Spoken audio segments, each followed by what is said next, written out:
Bismillahirrahmanirrahim. Assalamualaikum warahmatullahi wabarakatuh. Alhamdulillah, puji syukur kehadirat Allah Subhanahu wa taala, berkat limpahan rahmat, hidayah, kesehatan dan kesempatan, sehingga dengan itu insyaallah kita dapat menjalani aktivitas keseharian kita tanpa kekurangan apapun insyaallah. Salam dan salawat semoga tetap tercurahkan kepada baginda besar kita Nabi Allah Muhammad sallallahu alaihi wasallam. Allahumma sholli ala sayyidina Muhammad wa ala ali sayyidina Muhammad.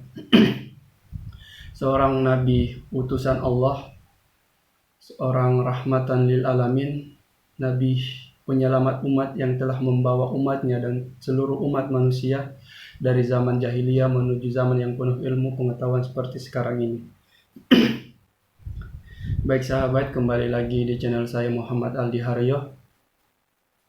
Pada kesempatan kali ini kita akan membahas seputar electronic government, konsep dasar electronic government, dan sedikit membahas mengenai electronic government di Indonesia.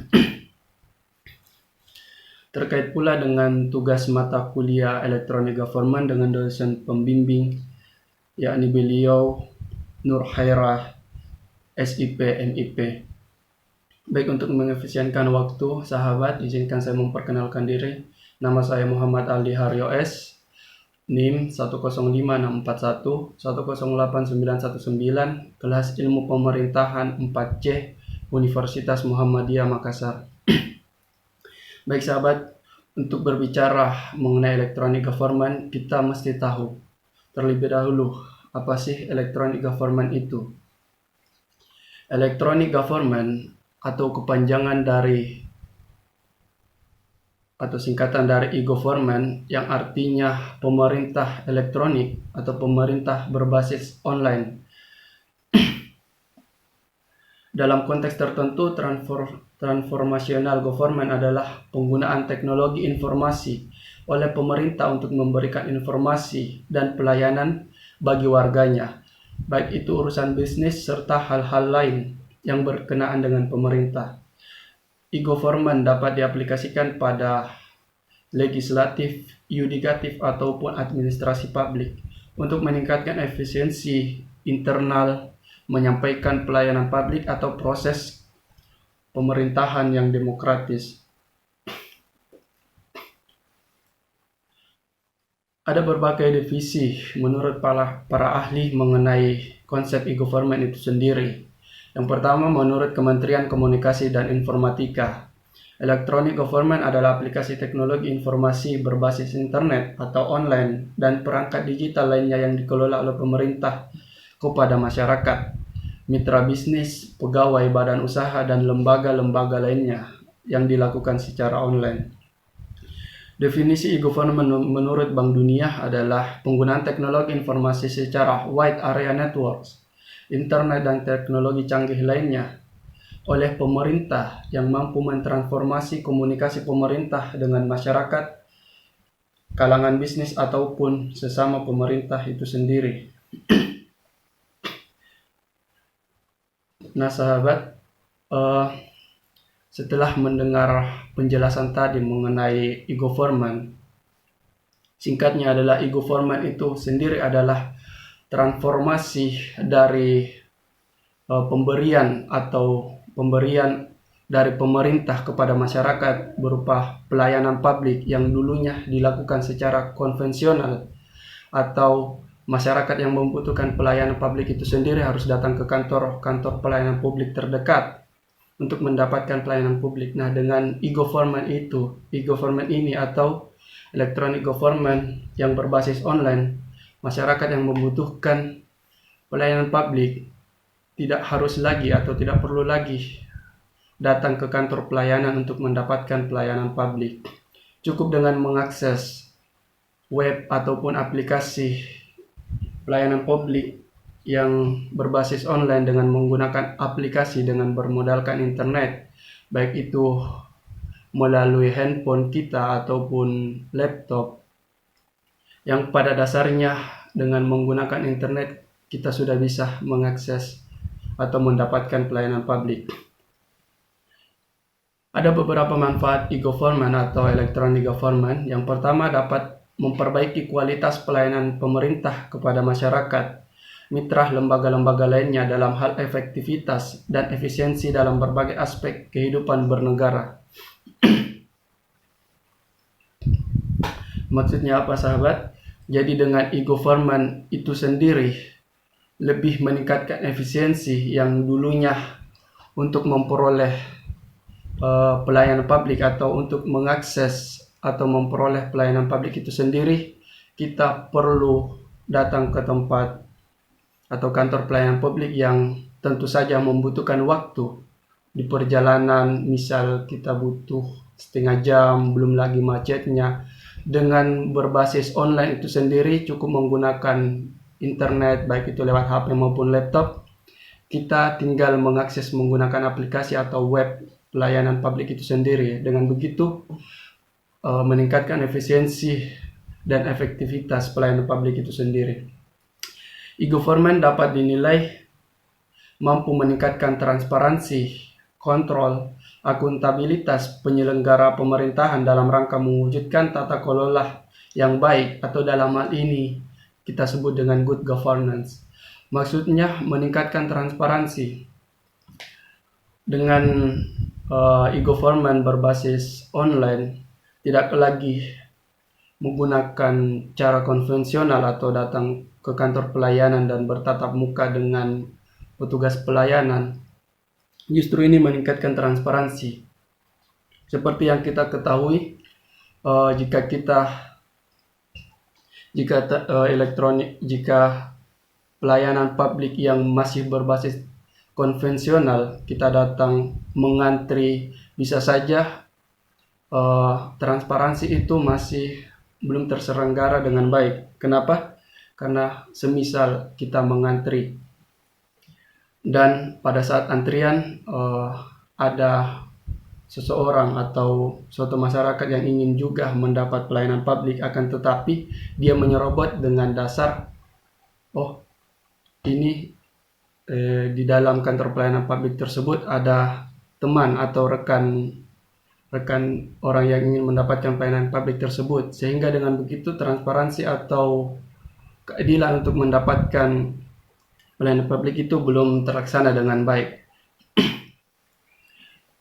Selanjutnya, electronic government mampu mengurangi biaya administrasi, relasi serta interaksi yang dikeluarkan oleh pemerintah dan para pihak terkait, dalam hal ini stakeholder, dalam kegiatan sehari-hari secara signifikan. Maksud dari electronic government yang berbasis online ini mampu mengurangi biaya administrasi.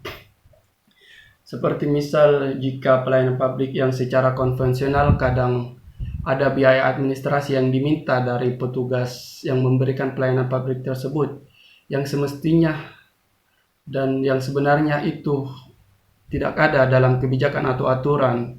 Bahkan biaya administrasi itu sendiri bisa dikatakan ilegal karena tidak terdapat dalam aturan yang berlaku. Sehingga dengan menggunakan electronic government yang berbasis online, kita bisa terhindar dari biaya administrasi seperti tersebut. Electronic government mampu memberikan sumber-sumber pendapatan baru bagi pemerintah melalui interaksi dengan pihak-pihak yang berkepentingan. Electronic government dapat menciptakan suatu lingkungan masyarakat yang baru, yakni dapat menjawab segala permasalahan yang dilaporkan secara cepat dan tepat sesuai dengan perubahan global yang terjadi. Nah, dengan electronic government berbasis online ini, masyarakat yang ingin menyampaikan aspirasi, mengajukan kritik atau menyampaikan pendapat terkait dengan pengembangan pelayanan publik yang dirasakan agar kedepannya dapat menjadi lebih baik lagi, itu jika dilakukan secara konvensional, berarti masyarakat untuk menyampaikan masukan atau aspirasi harus datang ke kantor pelayanan. Nah, dengan e-government berbasis online, masyarakat dapat menyampaikan aspirasi dan masukan yang bersifat membangun kepada kantor pelayanan publik terkait hanya dengan melalui web atau aplikasi kantor pelayanan publik tersebut dengan berbasis atau bermodalkan internet saja dan dapat dilakukan dari rumah dan di mana saja. Electronic government dapat memperdayakan masyarakat dan pihak-pihak terkait lainnya menjadi mitra pemerintah dalam hal proses pengambilan kebijakan publik secara demokratis. Nah, dengan adanya masukan-masukan atau aspirasi dari masyarakat untuk memberikan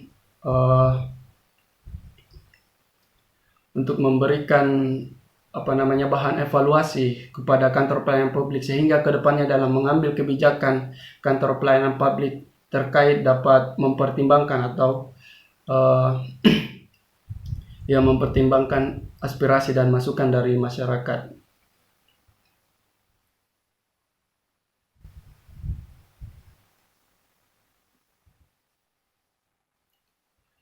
Selanjutnya ada tipe-tipe relasi atau relasi terkait electronic government. Yang pertama ada government to citizen atau disingkat G2C, yang artinya pelayanan pemerintah kepada masyarakat adalah suatu teknologi informasi yang mempunyai tujuan untuk memperbaiki hubungan interaksi antar pemerintah dengan masyarakat dan juga untuk mempermudah masyarakat dalam mencari berbagai informasi tentang pemerintahan. Yang kedua, tipe relasi yang kedua ada government to business atau G2B, yang berarti pelayanan pemerintah kepada pelaku bisnis. Dalam artian hubungan pemerintah dengan bisnis, karena sangat dibutuhkan relasi yang sangat baik antara pemerintah dengan kalangan bisnis. Tujuannya demi kemudahan berbisnis masyarakat kalangan pebisnis. Yang ketiga, relasi pemerintah ke pemerintah atau government to government, disingkat G2G. Adalah berupa web pemerintah yang dibuat bertujuan untuk memenuhi berbagai macam informasi yang dibutuhkan antara pemerintah yang satu dengan pemerintah yang lainnya, dengan tujuan yaitu untuk memperlancar dan mempermudah kerjasama antar pemerintah yang bersangkutan. Dalam hal ini sebagai contoh, misal untuk data-data yang ada di kelurahan, apabila telah menerapkan sistem electronic government, sehingga data yang ada di beberapa jumlah kelurahan dalam satu kecamatan itu bisa tersinkron di kantor kecamatan. Dengan begitu mempermudah atau meningkatkan efisiensi dalam pelayanan publik itu sendiri. Yang keempat ada relasi government to employees atau pemerintah kepada pegawai negeri, yang disingkat G2E. Untuk meningkatkan kinerja dan juga untuk kesejahteraan para pegawai yang bekerja di salah satu instansi pemerintahan itu sendiri.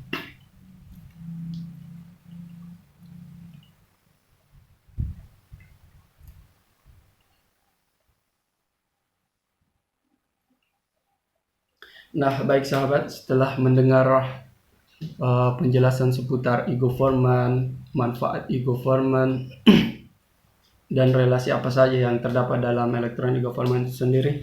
Nah, bagaimana sebenarnya electronic government yang ada di Indonesia? Ya, electronic government di Indonesia sendiri sudah diterapkan mulai tahun 2001.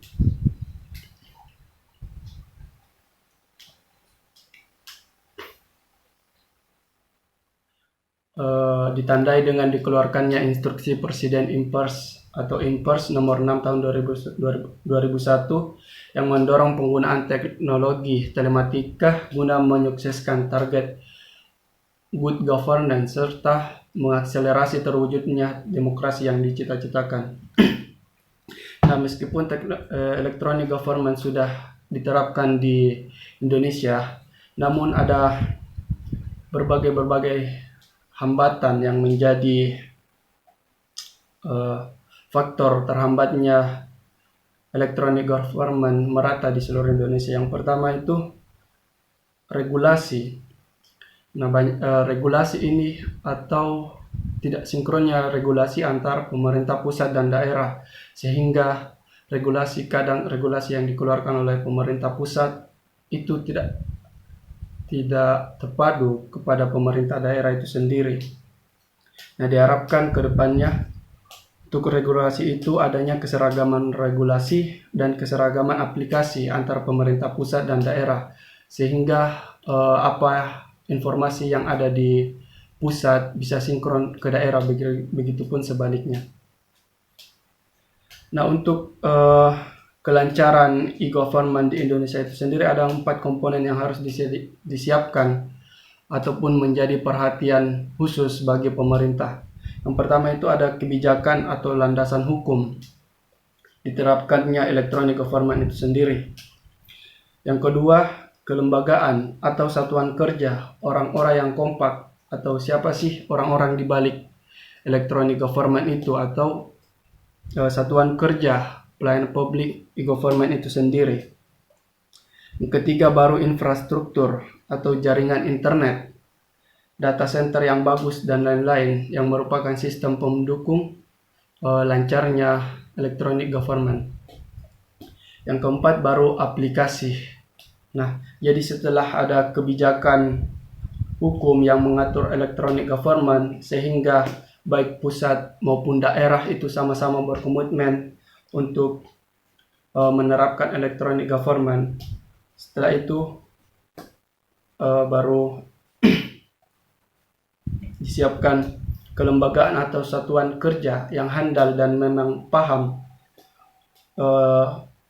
electronic government dan mengoperasikannya.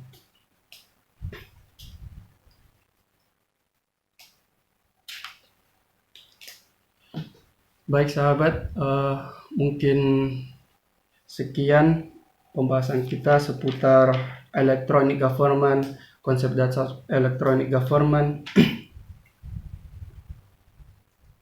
dan electronic government yang ada di Indonesia. Baik teman-teman, kurang dan lebihnya mohon dimaafkan.